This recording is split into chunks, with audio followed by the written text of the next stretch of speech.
Hello everyone, कैसे हैं आप सब। आप सभी का स्वागत है एजुकेशन पंडित के चैनल में। इस चैनल में आपको डेली करंट अफेयर एक्सप्रेस लाई जाती है, जिसमें हर दिन की नेशनल, इंटरनेशनल, पॉलिटी, एनवायरमेंट से रिलेटेड जो भी इंपॉर्टेंट न्यूज है उसका एक क्विक रिकैप कराया जाता है। इसके अलावा उस दिन की या कोई भी ट्रेंडिंग टॉपिक्स या hot topics examination point of view से उसका एक डिटेल्ड एनालिसिस एक अलग सी वीडियो में भी समझाया जाता है। अभी तक हम एनसीबी, केशवानंदा भारती के जैसे वीडियोस अपलोड कर चुके हैं, सो प्लीज आप उन्हें जाके जरूर देखिएगा। मैं उनका लिंक आपको डिस्क्रिप्शन बॉक्स में प्रोवाइड कर दूंगी। तो चलिए बढ़ते हैं हम अपनी आज की न्यूज में। आज हम सबसे पहले बात करेंगे नेशनल न्यूज की। इसके अंदर हम लोग सारी चीजें कवर करेंगे। पॉलिटी, नेशनल के अंदर जो भी इंपॉर्टेंट न्यूज आती है, ये आपके टारगेट एग्जाम जैसे कि UPSC, SSC, railway, CTET, CAPF, CDS, AFCAT, banking और ऐसे जितने भी एग्जाम जिसमें करंट अफेयर से रिलेटेड क्वेश्चंस पूछे जाते हैं, उन सभी के लिए ये बहुत यूजफुल होने वाला है। तो चलिए बिना टाइम वेस्ट किए बढ़ते हैं अपनी सबसे पहली न्यूज पे। हमारी सबसे पहली न्यूज है राष्ट्रीय पोषण माह। राष्ट्रीय पोषण माह न्यूज में क्यों है? क्योंकि तीसरा राष्ट्रीय पोषण महीना सेलिब्रेट किया जा रहा है इस मंथ में, यानी सितंबर मंथ में। अगर हम इनकी डिटेल्स की बात करें तो देखिए, राष्ट्रीय पोषण से आप समझ गए होंगे कि ये फूड से रिलेटेड है। अगर हम डिटेल की बात करें तो किस इश्यूज को इसमें कवर किया जा रहा है? सबसे इंपॉर्टेंट इशू जो है इसके अंदर वो है माल न्यूट्रिशन का। जो बच्चे, स्पेशली यंग बच्चे और जो वुमेन्स जो कुपोषण का शिकार हैं, जो छोटे छोटे बच्चे हैं जिन्हें खाना नहीं मिलता है और वो कुपोषित हो जाते हैं, सबसे बड़ा इश्यू हमारे अंदर यही है, malnutrition among children, young children specially and in womens. अगर हम इनके ऑब्जेक्टिव की बात करें कि इस महीने में इनका क्या उद्देश्य है, किस तरीके से इस महीने को और बड़ा बना के सेलिब्रेट करेंगे डिजिटली, तो वो देखा जाए तो यहाँ पे ये लोग जन भागीदारी को एनकरेज कर रहे हैं। एक मास मूवमेंट चलाना चाहते हैं कि सारे के सारे लोग एक कलेक्टिव रिस्पॉन्सिबिलिटी ले, एक कलेक्टिव हो करके सब साथ में आए, भागीदारी ले, ताकि सभी को हेल्थ और न्यूट्रिशन मिल सके, सभी को खाना मिल सके और सबकी सेहत, अच्छा खाना मिले, बैलेंस डाइट वाला खाना मिले, ताकि सबकी सेहत अच्छी रहे और स्पेशली बच्चों की जो माल न्यूट्रिशन का शिकार हो रहे हैं। अगर हम बात करें, थोड़ी और डिटेल में जाते हैं, एक रीसेंट यूनिसेफ की रिपोर्ट आई थी जिसमें ये बताया गया कि अभी जो पूरे वर्ल्ड में कोविड-19 पेंडेमिक चल रहा है, जो वर्स्ट सबसे बड़ा वायरस अटैक चल रहा है, इसकी वजह से जो माल न्यूट्रिशन है और ज्यादा बढ़ गया है। may increase overall severe acute malnourished burden in the country, यानी कि आने वाले समय में कोविड-19 की वजह से और भी ज्यादा बोझ आ सकता है माल नरिश चिल्ड्रन का, यानी और ज्यादा लोग और ज्यादा बच्चे इसका शिकार हो सकते हैं। अगर हम एक और रिपोर्ट की बात करें, एक लैंसेट रिपोर्ट आई जिसमें कहा गया कि ज्यादा से ज्यादा बच्चे माल नरिश्ड हो रहे हैं। इसका कारण है उनकी गिरती हुई डाइट की क्वालिटी, मतलब जिस तरीके का वो खाना ले रहे हैं उसकी क्वालिटी, उसकी गुणवत्ता अच्छी नहीं है। उनकी न्यूट्रिशन में बार बार इंटरप्शंस हो रहा है, यानी रेगुलर जो उनको फूड मिलना चाहिए, जो उनको एक डाइट मिलनी चाहिए, वो रेगुलर उनको नहीं मिल रही है। और दूसरी, essential services and socio economic shocks created by pandemic. इस पेंडेमिक की वजह से, सबसे बड़े वायरस के अटैक की वजह से जो जरूरत की चीजें उनको मिलनी चाहिए वो उनको नहीं मिल रही है। और इसके अलावा एक सोशल इकोनॉमिक शॉक भी लगा है, क्योंकि जो सबकी इकोनॉमिक कंडीशंस है वो बहुत ज्यादा दयनीय स्थिति में अभी चल रही है। अगर हम ओवरऑल देखें तो इसकी वजह से पैसे नहीं है तो खाना कहाँ से आएगा, तो अच्छे खाने की तो बात बहुत दूर है। तो ये सारी रीजंस है जिसकी वजह से माल न्यूट्रिशन की जो अमाउंट है, या हम जो कह सकते हैं जो नंबर्स हैं, वो और ज्यादा बढ़ने के चांसेस हैं। आगे चलते हैं। अब हम बढ़ते हैं पोषण अभियान। पोषण अभियान के तहत ही राष्ट्रीय पोषण महीने को सेलिब्रेट किया जाता है। पोषण अभियान आखिरकार है क्या? 2018 में इसको लॉन्च किया गया था और ये किस मिनिस्ट्री का इनिशिएटिव है? ये है वुमेन एंड चाइल्ड डेवलपमेंट। आपको मिनिस्ट्री याद रखना जरूरी है, कभी कभी क्वेश्चन डायरेक्टली पूछ लेते हैं कि पोषण अभियान जो है किस मिनिस्ट्री का है। तो ये हमारी ministry of women and child development का इनिशिएटिव है। इनका टारगेट क्या है, किस लिए ये पोषण अभियान मिशन शुरू किया गया? इनका टारगेट है कि जो 6 साल तक के बच्चे हैं, 6 साल तक के जो बच्चे हैं, उनके अंदर जो स्टंटिंग है उसके नंबर्स को हम कम कर सके। कितना? 38.4% से 25% तक 2022 तक, यानी 2 साल अभी हमारे पास और हैं, जिसमें हमारा जो मिशन है कि हम 38.4% से 25% पे स्टंटिंग को लेकर के आए 6 साल तक के बच्चों के अंदर। और दूसरा जो एम है एनीमिया, जो कि बहुत ही कॉमन प्रॉब्लम्स होती है वुमेन्स के अंदर और एडोलसेंट गर्ल्स के अंदर। तो हमारा एम है कि इस प्रॉब्लम को कम किया जाए। एज ग्रुप है इसमें 15 से 49 ईयर्स की जो भी गर्ल्स एंड वुमेन्स इसके अंदर आती है, उनके अंदर एनीमिया का जो भी नंबर्स है उनको हम कम कर सके, और लो बर्थ वेट ये भी हम रिड्यूस कर सके, लो बर्थ वेट। तो ये 2 मेन टारगेट्स हैं हमारे जो पोषण अभियान में हम लोग देखते हैं, और उसी के लिए हम लोग राष्ट्रीय पोषण महीने को सेलिब्रेट करते हैं। तो ये था एक पूरा ब्रीफ इंट्रोडक्शन उस मिशन के बारे में जो चलाया जा रहा है। अब बढ़ते हैं नेक्स्ट न्यूज की तरफ। नेक्स्ट न्यूज एक बहुत ही अच्छी न्यूज है। ये न्यूज है मेंटल अवेयरनेस से रिलेटेड, मेंटल हेल्थ अवेयरनेस से रिलेटेड। ये न्यूज में क्यों थी? हमारे जो social justice and empowerment union minister है श्री गहलोत जी, उन्होंने किरण करके एक टोल फ्री नंबर लॉन्च किया है जो कि 24/7 वैलिड है। आप ये एक mental health rehabilitation helpline number है, आप इस पे कॉल कर सकते हैं। मैंने यहाँ पे नंबर इसलिए मेंशन किया है कि अगर इन केस किसी को नीड हो, एग्जाम में नहीं पूछा जाएगा बट फिर भी मैंने यह प्रोवाइड कर दिया है। यहाँ पे आपको रिहेबिलिटेशन सर्विसेज प्रोवाइड की जाएंगी मेंटल हेल्थ से रिलेटेड। 13 लैंग्वेजेस में ये सर्विसेज आपको मिलेंगी, मतलब जब आप कॉल करेंगे तो जो भी प्रोसीजर होगा उसमें आप 13 लैंग्वेजेस को चूज कर सकते हैं। तो आपको इसका नाम जरूर याद रखना है, किरण नाम से इसको लॉन्च किया गया है। आगे इसके बारे में थोड़ा और देखते हैं। ऑब्जेक्टिव क्या क्या है, क्यों इसको लॉन्च किया जा रहा है? एक तो आप देख रहे होंगे कि अभी हमारी कंट्री में specially because of pandemic mental health awareness बहुत ज्यादा न्यूज में आ गया है, क्योंकि सब लोग ऑलमोस्ट 6 मंथ से घर में हैं और इसकी वजह से एंजाइटी इशू, डिप्रेशन इश्यूज बहुत ज्यादा बढ़ रहे हैं। क्योंकि नॉर्मली जब घर में लोग 24/7 रहते हैं, आप कहीं बाहर नहीं जा सकते, आप किसी से मिल नहीं सकते, तो उस केस में एंजाइटी इश्यूज, पैनिक अटैक बहुत ज्यादा होते हैं। तो उसी को मद्देनजर रखते हुए कि किसी को कोई इश्यू ना आए और लोग घर बैठे अपनी प्रॉब्लम्स को थोड़ा कम कर सके, इस हेल्पलाइन नंबर को लॉन्च किया गया है। इसका ऑब्जेक्टिव है अर्ली स्क्रीनिंग, यानी कि बहुत ज्यादा आगे स्टेज से जाने से पहले ही हम इसको रोक सके, इसमें हेल्पलाइन नंबर देके हम उसको हेल्प प्रोवाइड कर सके। फिर आता है आपका इसमें फर्स्ट एड प्रोवाइड करना, एंड देन आपका आता है positive behaviour, mental wellbeing and psychological support. यानी कि ये आपके 5 ऑब्जेक्टिव्स हैं जिसको इसमें ध्यान में रखा गया है कि कोई भी अगर कॉल करता है तो उसको हम पहली दफा कितना उनको हेल्प हम प्रोवाइड कर सकते हैं, किस तरीके से उनके मेंटल हेल्थ वेलबींग को किस तरीके से हम ठीक कर सकते हैं, उसको इसमें ध्यान में रखा गया है। आगे चलते हैं। दूसरी न्यूज हमारे पास आती है एनईपी से रिलेटेड, जो कि नेशनल एजुकेशन पॉलिसी, जो अभी अभी काफी चर्चे में चल रही है। प्राइम मिनिस्टर की एक इनॉग्रल सेशंस होता है गवर्नर्स के साथ हर स्टेट के, वहां पे ये न्यूज आती है। न्यूज है government intervention in education policy should be minimal. तो यहाँ पे जो हेडलाइन का मतलब है कि हमारे प्राइम मिनिस्टर जी नरेंद्र मोदी, उन्होंने ये कहा कि जो नेशनल एजुकेशन पॉलिसी आई है उसमें गवर्नमेंट का इंटरवेंशन, उनकी दखल अंदाजी एकदम कम होनी चाहिए, क्योंकि ये किसी एक सरकार के नियम या नीति नहीं है, ये सबकी नीति है। तो न्यूज में इसलिए था क्योंकि अभी गवर्नर्स के साथ इनकी मीटिंग हुई थी, इनॉग्रल सेशन हुआ था, जहां पे प्राइम मिनिस्टर नरेंद्र मोदी जी ने अपने कुछ पॉइंट्स रखे। एक बार हम देख लेते कि व्हाट इज एनईपी 2020 शॉर्ट में। In July, the Union Cabinet approved the new education policy, which replaces the national policy on education framed in 1986.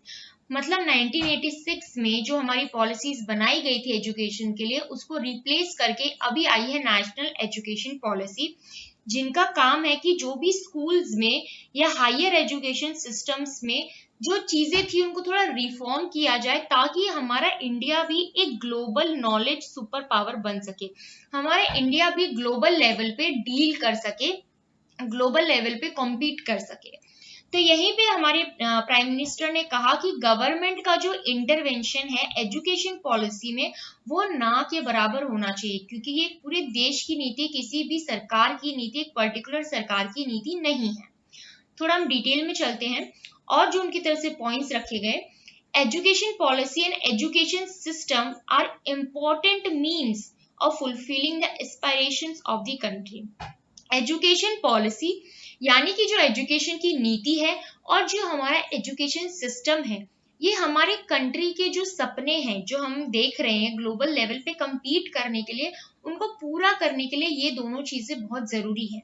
तो इन पॉलिसीज में गवर्नमेंट का इंटरफेरेंस या इंटरवेंशन, उनकी दखल अंदाजी किसी भी तरीके से लगभग नहीं होनी चाहिए और ये सबकी एक कलेक्टिव रिस्पॉन्सिबिलिटी है, क्योंकि अभी अभी ये पॉलिसी आई है, बहुत सारे लोगों के मन में डाउट्स होंगे, उनके कुछ इश्यूज होंगे जिनको हम मिलके टैकल करेंगे, उनके हर एक इश्यूज को रिजॉल्व किया जाएगा ताकि जब ये पॉलिसी पूरी तरीके से लागू की जाए उस टाइम पे किसी के मन में कोई संदेह ना रहे इस पॉलिसी को लेके। तो ये सबकी कलेक्टिव रिस्पॉन्सिबिलिटी है, सबका जिम्मेदारी है, ये जन भागीदारी आप कह सकते हैं इस पॉलिसी को इम्प्लीमेंट करने के लिए। तो यहाँ पे प्राइम मिनिस्टर जी ने ये बताया। आगे देखते हैं और क्या क्या चीजें कही गई। Felt it would help transform the country into a knowledge economy. Knowledge economy की बात की गई है, यानी कि ये हेल्प करेगा हमारे देश को आर्थिक अर्थव्यवस्था के अलावा नॉलेज ज्ञान की अर्थव्यवस्था में बदलने के लिए। यानी कि जैसे ग्लोबली जो बच्चे जब हमारे साथ compete करते हैं तो ऐसा ना हो कि हमें सिर्फ बुक्स की नॉलेज रहे, सिर्फ जो हमने किताबों में पढ़ा है वही नहीं, हमें प्रैक्टिकल नॉलेज होनी चाहिए जो इस दुनिया में जो ट्रेंड में चल रहा है या लोग जो सीखना चाहते हैं, जो सीख रहे हैं, जो आगे उन्हें काम आने वाला है, वो सीखने का उनको मौका मिले बिना किसी और चीज को सोचे हुए या टेंशन लिए हुए।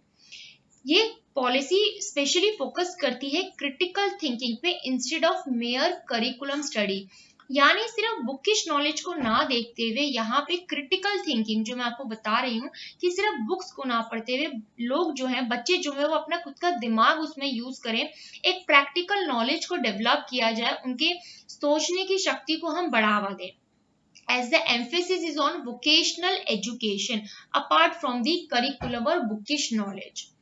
इसके अलावा प्रेसिडेंट जी ने, जो हमारे रामनाथ कोविंद जी हैं, उन्होंने इस कॉन्फ्रेंस को एड्रेस करते हुए सेंट्रल और स्टेट गवर्नमेंट से रिक्वेस्ट किया कि वो रिसर्च और इनोवेशन में अभी तक जितना इन्वेस्टमेंट कर रहे हैं वो काफी कम है, उसमें इन्वेस्टमेंट इंक्रीज किया जाए। यानी कि आप इनोवेटिव चीजों के लिए, रिसर्च के लिए आप कुछ ऐसी इन्वेस्टमेंट करें या अपनी तरफ से कोई ऐसे प्लान्स तैयार करें कि लोग उसमें इंटरेस्ट हो और वो उस चीज को सीखने में या उस चीज को, किसी नई चीज को इनोवेट करने के लिए और एनकरेज हो। क्योंकि अभी तक रिसर्च और इनोवेशन जैसी चीजों के अंदर जो इन्वेस्टमेंट है वो जीडीपी का सिर्फ और सिर्फ 0.7% है हमारे इंडिया में, जबकि यूएस में वो 2.8% है और साउथ कोरिया में वो 4.2% एंड इजराइल में वो 4.3%। यानी कि हमारे इंडिया में रिसर्च और इनोवेशन के नाम पे ओनली 0.7% ही इन्वेस्टमेंट किया जा रहा है जीडीपी का, जो कि बहुत कम है। और अगर इस स्थिति में हम चाहें कि हम ग्लोबल लेवल पे compete करें बाकी स्टूडेंट्स के साथ, तो आई गेस वो नियर टू इम्पॉसिबल है। इसीलिए नेशनल एजुकेशन पॉलिसी का मकसद है कि वोकेशनल एजुकेशन, क्रिटिकल थिंकिंग को बढ़ावा दिया जाए। यहाँ पे एक न्यूज़पेपर का कटआउट है जिसमें नरेंद्र मोदी जी ने कहा है, the education policy and the education system are important means of fulfilling the aspirations of the country. Centre, state government और इसके अलावा लोकल बॉडीज जो हैं, सबकी रिस्पॉन्सिबिलिटी है इस एजुकेशन सिस्टम की तरफ। यानी जो मैंने आपको बताया कि ये एक कलेक्टिव रिस्पॉन्सिबिलिटी है, चाहे वो सेंट्रल गवर्नमेंट हो, चाहे वो स्टेट गवर्नमेंट हो या फिर कोई भी लोकल बॉडीज हो, ये सबकी एक कलेक्टिव रिस्पॉन्सिबिलिटी है नेशनल एजुकेशन पॉलिसी की तरफ। तो आप इसे किसी सिर्फ एक सरकार की नीति ना समझे और आप समझे कि आपके लिए बनाई जा रही है। रामनाथ कोविंद जी ने बोला, education is the most effective means of social justice and personal advancement. और ये बात बहुत सही है कि अगर आपको किसी भी तरह का सोशल जस्टिस चाहिए या आप जिस लेवल पे थे उस लेवल से आप अपने आगे आने वाली जनरेशन को उठाना चाहते हैं, तो एजुकेशन इसमें बहुत ही ज़्यादा इम्पोर्टेंट रोल प्ले करता है। इसलिए बहुत सारे लोग अपने बच्चों को एजुकेशन की तरफ, तो एजुकेशन बहुत ही ज़्यादा इम्पोर्टेंट टूल है। There is no better investment than in education there is no better investment than in education to improve the future of society। बहुत सही है, अगर आप एजुकेशन में 100% भी इन्वेस्टमेंट करते हैं तो ऑब्वियसली आपको उसका रिटर्न जरूर मिलेगा। और किसी भी सोसाइटी के फ्यूचर को अच्छा करने के लिए एजुकेशन का होना बहुत ज़रूरी है, क्योंकि एजुकेशन से इंसान की जो थिंकिंग है वो ज़रूर चेंज होती है। तो नेशनल एजुकेशन पॉलिसी अगर आप चाहते हैं कि मैं आपको एक डिटेल में इसकी वीडियो बनाऊं तो प्लीज़ आप कमेंट सेक्शन में बताइएगा, मैं ज़रूर उसकी एक डिटेल वीडियो बनाऊंगी। तो चलिए बढ़ते हैं नेक्स्ट न्यूज़ की तरफ। नेक्स्ट न्यूज हमारे पास आती है, centre says spraying disinfectant on people harmful, supreme court asks why no action. इस न्यूज में एक्चुअली क्या है कि गुरु सिमरन सिंह नरूला की तरफ से एक पिटीशन फाइल की गई और उसमें उन्होंने बोला कि जो इंसान है, जो ह्यूमंस के ऊपर जो भी ये डिसइंफेक्टेंट स्प्रे किया जाता है या डिसइंफेक्शन टनल्स हैं, फॉगिंग, ये कितना कारगर साबित हो रहे हैं कोरोना वायरस से प्रिवेंट करने के लिए। मतलब आप इंसानों के ऊपर जो ये स्प्रे करते हैं डिसइंफेक्टेंट का, इससे कितने चांसेस है कि कोरोना वायरस उससे खत्म हो रहा है। तो इसके लिए सुप्रीम कोर्ट में पिटीशन फाइल की गई और वहां पे सुप्रीम कोर्ट ने जब सरकार से पूछा तो सरकार की तरफ से ये बताया गया कि उन्होंने ऐसा कोई भी ऑर्डर या ऐसी कोई भी गाइडलाइंस नहीं जारी की हैं जिसमें ये लिखा हो कि आपको डिसइंफेक्टेंट ह्यूमंस पर स्प्रे करना है। तो सुप्रीम कोर्ट ने उनसे पूछा कि अगर ऐसा है तो जब आपको पता है कि बहुत सारी जगह ऐसी चीजें चल रही हैं तब तक कोई एक्शन क्यों नहीं लिया गया। तो थोड़ा डिटेल में देखते हैं। सेंटर की तरफ से जो उन्होंने बताया, अपना पक्ष रखा, उसमें उन्होंने बोला कि spraying of disinfectant on humans is not recommended as it physically and psychologically harmful. Physically भी और साइकोलॉजिकली भी ये बहुत ज्यादा हानिकारक है, ऐसा सेंटर ने माना।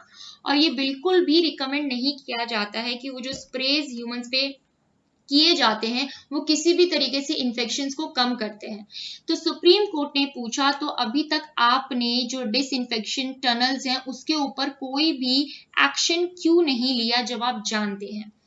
तो इसके बिहाफ में जो उनके हमारे सेंटर की तरफ से जो स्टेटमेंट्स जारी किए गए, उन्होंने बोला ministry refer to its expert committee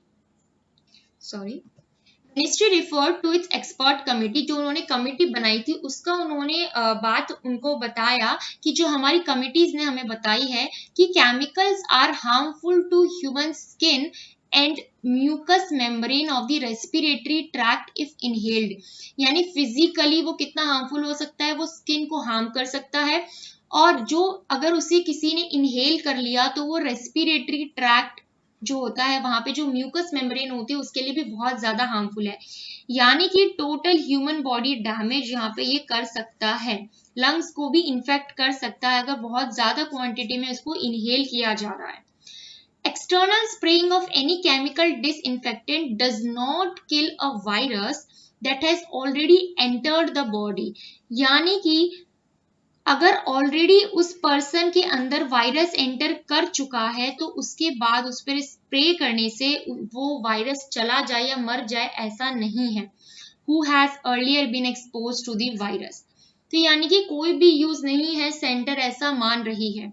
ministry ने ये भी कहा कि उन्होंने कहीं पे भी ऐसी एडवाइजरी या ऐसी गाइडलाइंस या एसओपी नहीं जारी किया है कि आप डिसइंफेक्टेंट टनल्स का यूज करें या इंस्टॉल करें या प्रोडक्शन या एडवर्टीजमेंट, किसी भी तरीके का उन्होंने ऐसी गाइडलाइंस नहीं बनाई है कि वो स्प्रे करें या टनल्स का यूज करें। बेसिकली पब्लिक प्लेस हो, वर्क प्लेस हो, एक्सटर्नल एनवायरमेंट्स हो, ऑफिस हो या कहीं भी।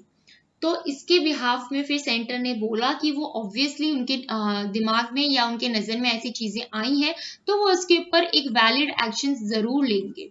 तो ये थी आज की न्यूज। ये आप जब ऐसी न्यूज जब आप लोग ऐसे लिखते हैं या कहीं आपको 250 वर्ड्स का ऐसे लिखने के लिए आ गया क्योंकि कोरोना वायरस के ऊपर अब हर एग्जाम में पूछा जाएगा तो वहां पे आप इन पॉइंट्स को यूज कर सकते हैं। इसीलिए ये न्यूज उस उस बेसिस पे मेंस पॉइंट ऑफ व्यू से काफी इंपॉर्टेंट हो जाती है। तो चलिए बढ़ते हैं नेक्स्ट न्यूज की तरफ। नेक्स्ट न्यूज है हमारे पास Kerala tops literacy rate chart. जो हमारे नेशनल सैंपल सर्वे है उनके अकॉर्डिंग एक रिपोर्ट निकाली गई, उनके सर्वे के according household social consumption education in India as part of 75th round of national sample survey July 2017 से जून 2018 तक, और इसमें केरला ने टॉप किया लिटरेसी रेट में। जो उनका लिटरेसी परसेंटेज है वो है 96.2%, यानी कि हमारी कंट्री में सबसे ज्यादा लिटरेट स्टेट मानी गई केरला, और सबसे बॉटम पे विद 66.4% है हमारी आंध्र प्रदेश। और हमारी कंट्री की अगर ओवरऑल लिटरेसी रेट की बात की जाए तो वो है 77.7%, 77.7%। और अगर यहाँ पे ऑल इंडिया लेवल पे अगर हम मेल और फीमेल लिटरेसी लेवल की बात करें तो मेल लिटरेसी लेवल इज 84.7% और फीमेल लिटरेसी रेट इज 70.3%, यानी कि male literacy rate is higher than female literacy rates. तो ये है हमारी कंट्री की लिटरेसी रेट की कंडीशंस। आई होप कि आप सबको ये चीजें समझ आ गई होंगी। अगर आपको कोई भी डाउट है तो आप मुझसे कमेंट सेक्शन में पूछ सकते हैं। प्लीज अगर आपको ये वीडियो पसंद आए तो इसे लाइक करें, शेयर करें और हमारे इस चैनल को सब्सक्राइब करें, जिसमें आगे आने वाले समय में बहुत सारी इंपॉर्टेंट चीजें, इंपॉर्टेंट वीडियोस बनाई जाएंगी। और उसके साथ ही बेल आइकन दबाना ना भूलें ताकि आपको हमारी आने वाली वीडियोस का इंस्टेंट नोटिफिकेशन मिल जाए। तब तक keep learning, have a good day.